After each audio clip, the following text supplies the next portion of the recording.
Bonjour.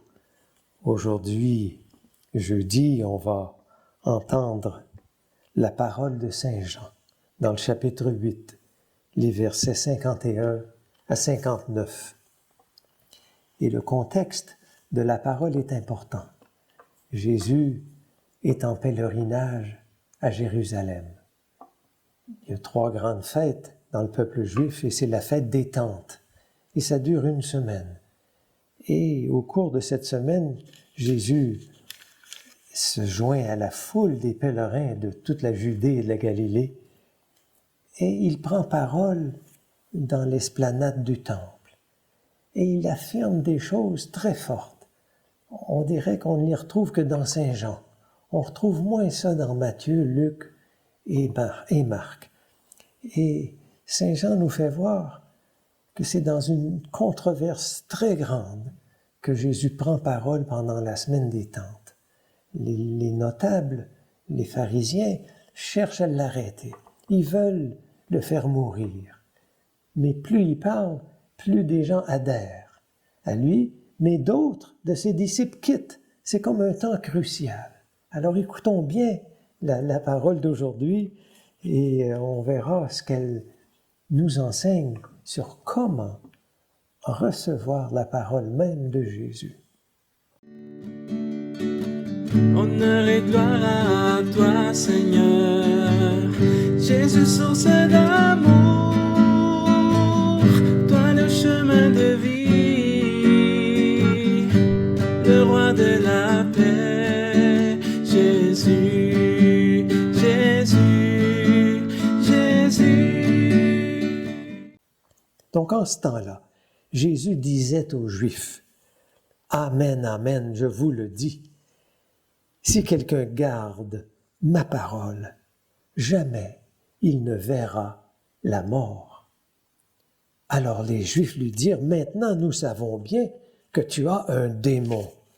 Abraham est mort, les prophètes aussi. Et toi tu dis, si quelqu'un garde ma parole, il ne connaîtra jamais la mort.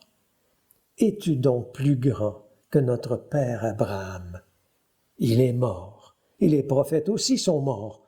Pour qui te prends-tu? » Jésus répondit, « Si je me glorifie moi-même, ma gloire n'est rien. C'est mon Père qui me glorifie, lui dont vous dites, il est notre Dieu, alors que vous ne le connaissez pas. Moi, je le connais. Et si je dis que je ne le connais pas, je serai comme vous, un menteur. Mais je le connais, et sa parole, je la garde. Abraham, votre père, a exulté, sachant qu'il verrait mon jour. Il l'a vu, et il s'est réjoui. » Les Juifs lui dirent alors, « Toi qui n'as pas encore 50 ans, tu as vu Abraham? » Jésus leur répondit, « Amen, amen, je vous le dis, avant qu'Abraham fût, moi, je suis. » Alors, ils ramassèrent des pierres pour les lui jeter, mais Jésus, en se cachant, sortit du temple.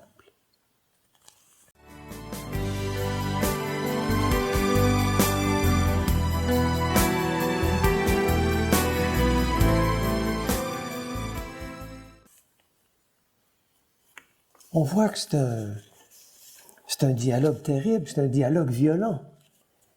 Et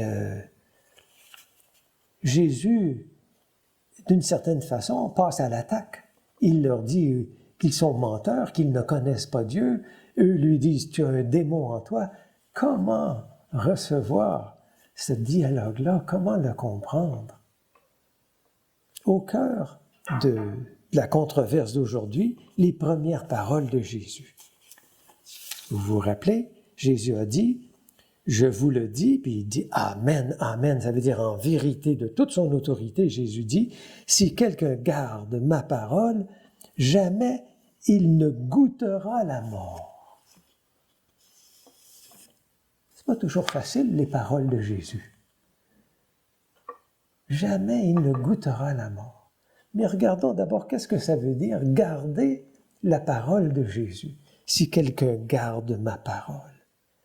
Et là, on peut se référer à toutes les expressions que Jésus a prises dans les chapitres qui nous précèdent et qui nous suivent et qui sont toutes pendant la fête des Tentes. Garder la parole, c'est l'écouter. Mais planter ce qu'on écoute comme on plante une semence dans une bonne terre. Si le grain de blé ne meurt, que la parole meure en nous pour porter un fruit. Écouter, c'est donc planter ce que j'ai entendu dans ma vie, dans ma terre à moi. C'est méditer. Jésus a dit, si vous demeurez dans ma parole, il disait ça dans la fête des temples, à la foule, si vous demeurez dans ma parole, qu'est-ce que ça veut dire? Demeurer dans... C'est comme porter sa parole d'une façon longue et jusqu'à ce qu'on l'ait mûrie. Et c'est comme si elle habite en moi et j'habite en elle. Une sorte de habitation mutuelle. Et Jésus dit, si tu demeures, si ma parole demeure en toi, tu vas connaître la vérité. Et la vérité te rendra libre. Alors c'est comme si Jésus dit, si tu gardes ma parole, si elle demeure en toi, tu vas pouvoir faire la vérité. Jésus avait dit ça à Nicodème, quand Nicodème est venu le voir de nuit. Il dit, tu dois faire la vérité. Jésus a dit à Nicodème, faire la vérité, ça laisse entendre un travail. De laisser la parole de Jésus ouvrir en moi ce qui doit être ouvert, me faire découvrir la vérité de ma vie, de ma personne, du monde autour de moi, et ça me rend libre. Donc les fruits de vérité et de liberté. Jésus dit, je suis la lumière de la vie, et il nous invite à venir à lui. La lumière. Entendre sa parole, il dit, mes paroles sont lumière, elles sont esprit, elles sont vie. Elles ouvrent. Je dirais plutôt, c'est nous qui devons ouvrir tout notre être à la lumière de Jésus. Là aussi, c'est un acte différent. Écouter, c'est un acte. Méditer, c'est un acte. Faire la vérité, c'est un autre acte. Venir à la lumière, c'est un autre acte. C'est comme si à chacun de nous de voir quel est l'acte qui m'est inspiré quand j'entends la parole de Jésus. Chacun est distinct. Jésus ailleurs dit, ma parole va t'émonder. Reste attaché à moi et ma parole va t'émonder et ainsi tu vas porter plus de fruits. La parole peut nous blesser, couper, pour qu'on porte plus de fruits. Donc elle demande qu'on se laisse transformer, c'est un autre acte. Et Jésus dit, tous ceux qui viennent à moi, je vous appelle à la vie en abondance. Toujours pendant la semaine des Tentes, Jésus annonce ces paroles profondes. Une vie en abondance, des fruits en abondance. Comme si Jésus dit, non pas comme, mais il le dit, il dit, ma parole va devenir en toi une source d'eau jaillissante en vie éternelle. C'est extraordinaire. Et donc, ça nous demande une sorte d'attention à la parole. Mais la mort. Tout à l'heure, Jésus dit, si on garde sa parole, on l'écoute, la médite, on ouvre à sa lumière, on se laisse nourrir par sa parole, on la laisse nous transformer. Jésus dit, tu ne goûteras pas la mort. Alors là, les Juifs y ont dit, mais Abraham est mort. Et puis, alors là, Jésus a dit, moi, je garde la parole de Dieu en moi. C'est comme si Jésus nous dit, je vous demande de garder la mienne, comme moi, Jésus, je garde celle de mon Père.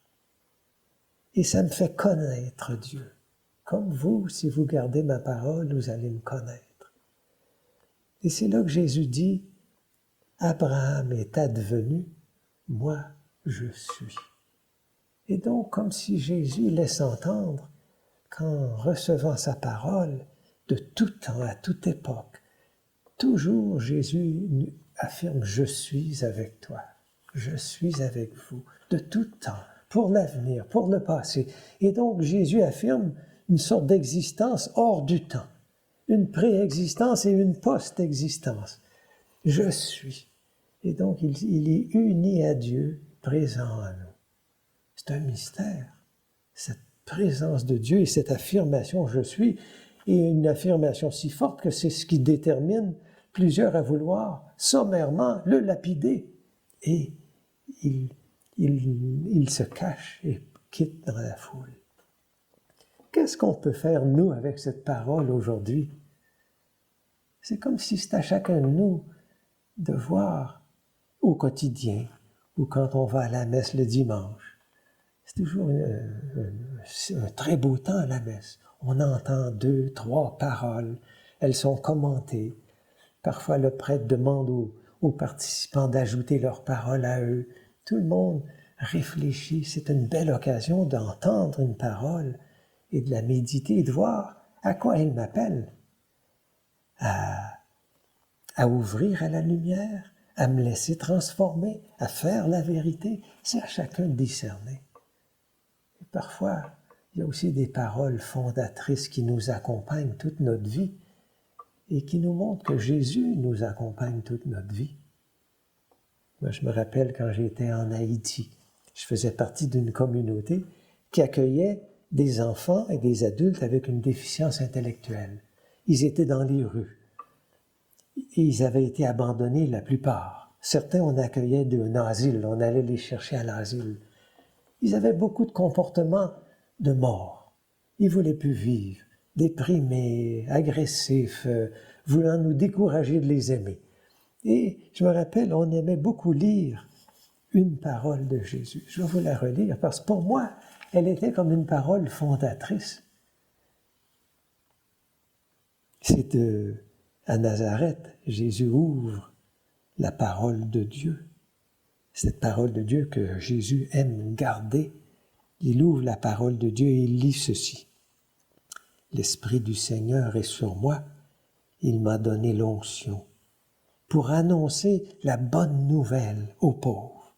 Il m'a envoyé proclamer aux captifs la libération, aux aveugles le retour à la vue, aux opprimés la liberté. Il m'a envoyé proclamer une année d'accueil par le Seigneur. »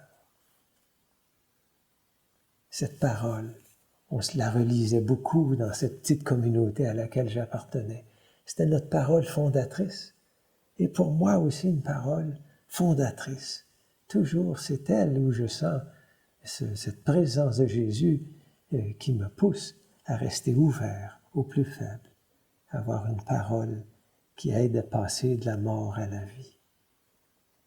Alors c'est un peu le souhait que je fais pour chacun de vous qui m'écoutez, de repérer ces paroles chaque semaine, chaque jour, et c'est par cette parole fondatrice où on sent la présence éternelle de Jésus avec nous.